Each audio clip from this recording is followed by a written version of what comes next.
Welcome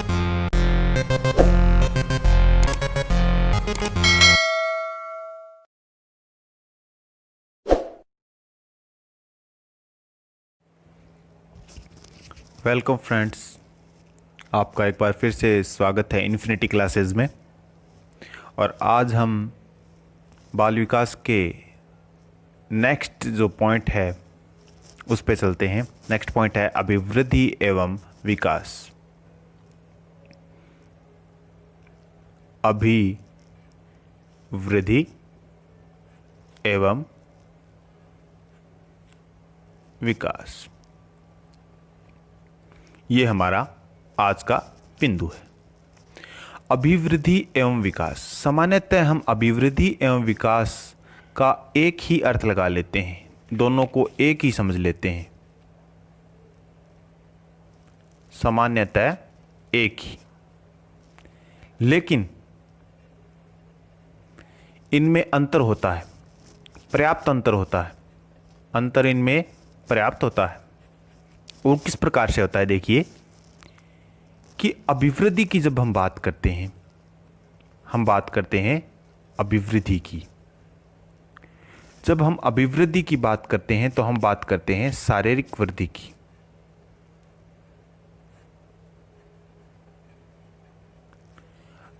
शारीरिक वृद्धि की। जबकि हम विकास की जब बात करते हैं, विकास की जब बात करते हैं तो उसके अंदर शारीरिक भी होता है, उसके अंदर सामाजिक विकास भी होता है, उसके अंदर सांवेगिक विकास भी होता है, उसके अंदर नैतिक विकास भी होता है, उसके अंदर सांस्कृतिक विकास भी होता है। यानी कि उसमें सभी प्रकार के विकास सम्मिलित होते हैं। यानी कि अभिवृद्धि एक शरीर से संबंधित, शारीरिक वृद्धि से संबंधित अभिवृद्धि एक अवधारणा है, जबकि विकास शारीरिक और सामाजिक, सांवेगिक, नैतिक, सांस्कृतिक यानी कि सभी पक्षों से संबंधित एक अवधारणा है। यानी कि अभिवृद्धि जिसका हम बात करते हैं, अभिवृद्धि वो सिर्फ एक शारीरिक वृद्धि है, शरीर से संबंधित वृद्धि है। शरीर के अंग बढ़ रहे हैं, कोशिकाएं बढ़ रही हैं, भार बढ़ रहा है, वजन बढ़ रहा है, लंबाई बढ़ रही है। जबकि विकास के अंदर, उसके अंदर उसके गुण भी बढ़ रहे हैं, सामाजिकता भी आ रही है, वो अपने संवेगों, अपने इमोशन को भी समझ रहा है, नैतिक कर्तव्यों को भी समझ रहा है, संस्कृति के संबंध में भी समझ रहा है। तो यहाँ सभी प्रकार की बातें आती हैं। अब हम इसके अंदर ही अभिवृद्धि व विकास से संबंधित कुछ परिभाषाएं, कुछ इम्पोर्टेंट परिभाषाएं जो कि दी गई है वैज्ञानिकों के द्वारा, वो इन दोनों के बारे में पढ़ लेते हैं। पहले अभिवृद्धि के बारे में पढ़ लेते हैं और फिर हम पढ़ लेते हैं उनका विकास के बारे में। तो उन परिभाषाओं से भी इनका अर्थ जो है वो क्लियर हो जाएगा। उसके बाद में हम पढ़ेंगे अभिवृद्धि एवं विकास के बीच में अंतर क्या है। तो अब हम पढ़ते हैं अभिवृद्धि एवं विकास से संबंधित परिभाषाएं। सबसे पहले पढ़ेंगे अभिवृद्धि से संबंधित परिभाषाएं। अभिवृद्धि की परिभाषाएं। अभिवृद्धि की परिभाषाएं। अभिवृद्धि की परिभाषाओं के अंदर देखिए, हम पहले जो वैज्ञानिक हैं उनके नाम देख लेते हैं, मनोवैज्ञानिक जो हैं उनके नाम देख लेते हैं कि कौन कौन से मनोवैज्ञानिकों के बारे में इसके अंदर हम पढ़ेंगे। एक मनोवैज्ञानिक जिनकी परिभाषा इंपॉर्टेंट है इसके अंदर, वो उनका नाम है फ्रैंक। दूसरी परिभाषा हम पढ़ेंगे मेरेडिथ, और तीसरी परिभाषा पढ़ेंगे करमाइकल की, और चौथी परिभाषा पढ़ेंगे हम कोलमैन की। ये चार परिभाषाएं हम अभिवृद्धि के संबंध में पढ़ेंगे कि अभिवृद्धि के संबंध में इन चारों मनोवैज्ञानिकों ने क्या क्या परिभाषाएं दी हैं। तो सबसे पहले हम पढ़ते हैं फ्रैंक के बारे में। फ्रैंक ने क्या परिभाषा दी उसका अध्ययन हम करते हैं। फ्रैंक ने परिभाषा दी कि गुणात्मक कोशिकीय वृद्धि ही अभिवृद्धि है। यानी कि गुणात्मक यानी कि कोशिकीय वृद्धि, यानी कि कोशिकाओं के अंदर गुणात्मक यानी 1 से 2 कोशिकाएं, 2 से 4, 6, 8 यानी कोशिकाओं के अंदर जो विभाजन होता है, समसूत्री विभाजन होता है, अर्धसूत्री विभाजन होता है, जिसके द्वारा उनके कोशिकाओं के अंदर गुणात्मक वृद्धि ही यानी कि उनकी संख्या का बढ़ना 1 से 2, 2 से 4, 8, 10, 12 इस प्रकार से संपूर्ण शरीर का निर्माण होना ही अभिवृद्धि है। ये तो फ्रैंक ने परिभाषा दी। अब दूसरी परिभाषा जो हम पढ़ रहे हैं वो पढ़ रहे हैं मेरेडिथ की। मेरेडिथ। अब पहले वाली परिभाषा में इंपॉर्टेंट वर्ड दिखाई दे गया, लाल कलर से हमने अंडरलाइन कर दिया। अब हम मेरेडिथ के बारे में पढ़ते हैं। मेरेडिथ ने क्या परिभाषा दी? मेरेडिथ ने परिभाषा दी आकार में परिवर्तन ही अभिवृद्धि है। तो इन्होंने, मेरेडिथ ने आकार में परिवर्तन को इंपॉर्टेंट माना, आकार यानी शारीरिक आकार। इसके बाद में आता है करमाइकल।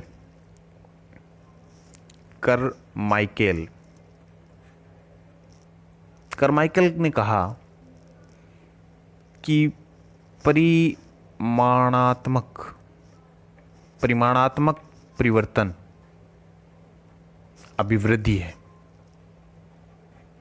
या अभिवृद्धि में परिमाणात्मक परिवर्तन सम्मिलित है। परिमाण यानी कि जिसको नाप तोल या जिसकी संख्या है वो होता है परिमाण, यानी कि उसको एक संख्या, एक निश्चित आंकड़े के रूप में हम दर्शा सकते हैं, वो होता है परिमाण।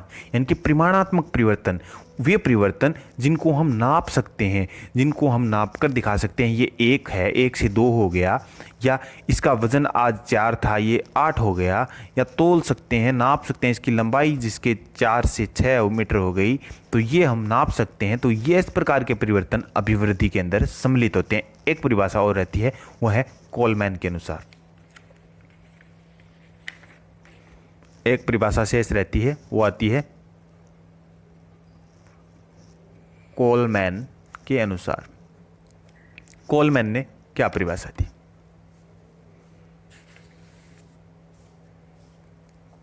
देखिए कोलमैन ने क्या परिभाषा दी। कोलमैन ने परिभाषा दी कि अभिवृद्धि जैविकीय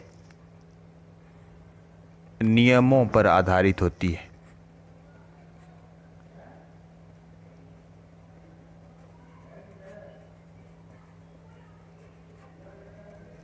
यानी कि जैविकीय नियमों पर आधारित होती है, यानी कि जीव नियमों पर आधारित होती है। बॉटनिकल जीव नियमों पर आधारित होती है अभिवृद्धि।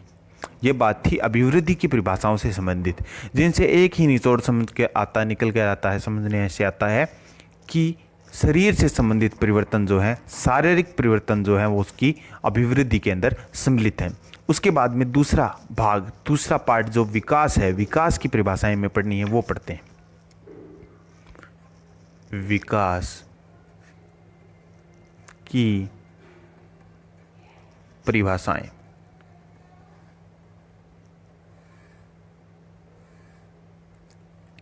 विकास की परिभाषाओं के अंदर पहली परिभाषा आएगी सारे व टैलफोर्ड के अनुसार। दूसरी परिभाषा जो हम पढ़ेंगे वो पढ़ेंगे इरिक्सन के अनुसार। तीसरी परिभाषा जो हम पढ़ेंगे वो पढ़ेंगे श्रीमती विक्टोरिया हरलॉक के अनुसार। और चौथी परिभाषा जो हम पढ़ेंगे वो पढ़ेंगे गैरिसन के अनुसार।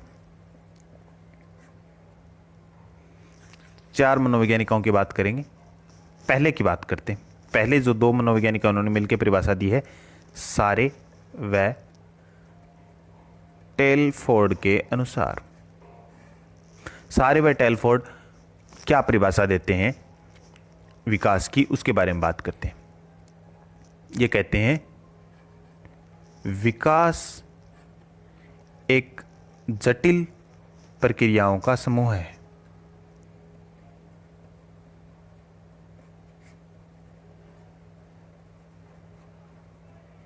जो निषेचित अंडे से परिपक्व व्यक्ति का निर्माण करता है। परिपक्व व्यक्ति का निर्माण करता है। यानी कि सारे व टेलफोर्ड के अनुसार विकास जटिल प्रक्रियाओं का समूह है। जटिल प्रक्रिया यानी कॉम्प्लेक्स, यानी कि बहुत सी प्रक्रियाओं का समूह है। कॉम्प्लेक्स जो निषेचित अंडे, यानी कि जब गर्भाधान होता है, गर्भाधान यानी कि शुक्राणु जब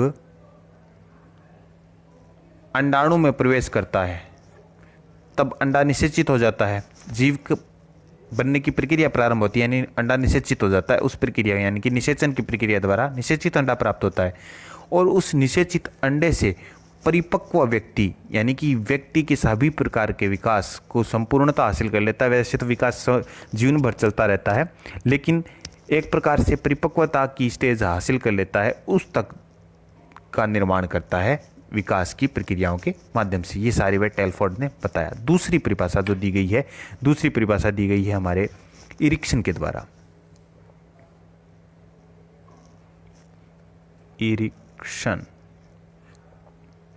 इरिक्सन क्या कहते हैं?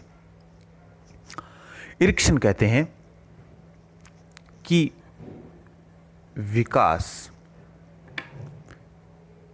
विकास का मूल अभिवृद्धि है।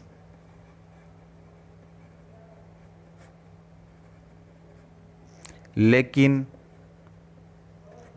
शरीर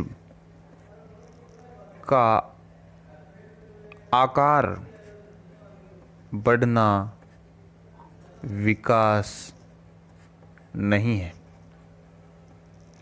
यानी इरिक्सन कहते हैं कि विकास का मूल अभिवृद्धि है, यानी कि अभिवृद्धि के बिना, यानी कि शारीरिक पक्ष के वृद्धि के बिना, शारीरिक वृद्धि के बिना, यानी कि हम उचित लंबाई, उचित भार, उचित शारीरिक शक्तियाँ यदि हमारे अंदर नहीं होंगी तो हम विकास को हासिल नहीं कर सकते। तो विकास का मूल तो अभिवृद्धि है, लेकिन केवल शरीर का आकार ही बढ़ना विकास नहीं है। विकास के अन्य भी पक्ष इसमें सम्मिलित होंगे। ये बात इरिक्सन ने कही। उसके बाद में नेक्स्ट जो मनोवैज्ञानिक आते हैं हमारी, वो आती हैं श्रीमती विक्टोरिया हरलॉक। हरलॉक के अनुसार देखिए, सबसे पहले मैं परिभाषा बता देता हूँ, उसके बाद मैं परिभाषा को विस्तारित रूप से समझा भी दूंगा कि विकास केवल अभिवृद्धि तक सीमित नहीं है। विकास केवल अभिवृद्धि तक सीमित नहीं है।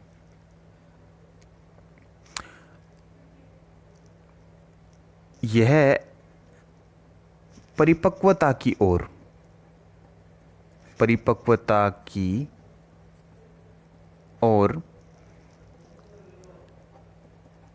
परिवर्तनों का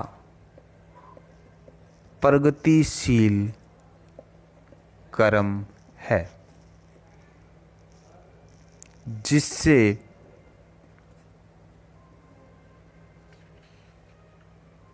जिससे बालक नई योग्यताएं व विशेषताओं को प्रकट करता है। यानी कि हरलॉक के अनुसार विकास केवल अभिवृद्धि तक सीमित नहीं है। अभिवृद्धि तक सीमित नहीं है मतलब केवल अभिवृद्धि विकास नहीं है। विकास के अंदर परिपक्वता यानी कि मैच्योरिटी, यानी कि परिपक्व व्यक्ति, यानी सभी प्रकार के विकास के यानी पक्ष जो है उनको हासिल कर चुका व्यक्ति जहाँ जिस स्टेज पर होता है उस स्टेज की ओर परिवर्तनों का प्रगतिशील क्रम है, यानी कि निरंतर उन्नति का क्रम है। निरंतर उन्नति यानी कि निरंतर कुछ न कुछ उसके अंदर सकारात्मक परिवर्तन होते रहते हैं, जिससे बालक नई योग्यताएं, यानी उसके अंदर उस स्टेज पर वो क्या नई योग्यता उसके अंदर विकसित हो सकती है, क्या नई उसके अंदर विशेषता है, उसको वो प्रकट कर पाता है। यानी कि उन सभी परिवर्तनों को हासिल कर, उन सभी प्रगति को हासिल कर वह नई योग्यता व नई विशेषताओं को प्रकट कर पाता है। अब यहाँ से हमारे पास विकास की केवल एक परिभाषा शेष रहती है, वो आती है गैरिसन के अनुसार, जो हम अभी नेक्स्ट पढ़ते हैं।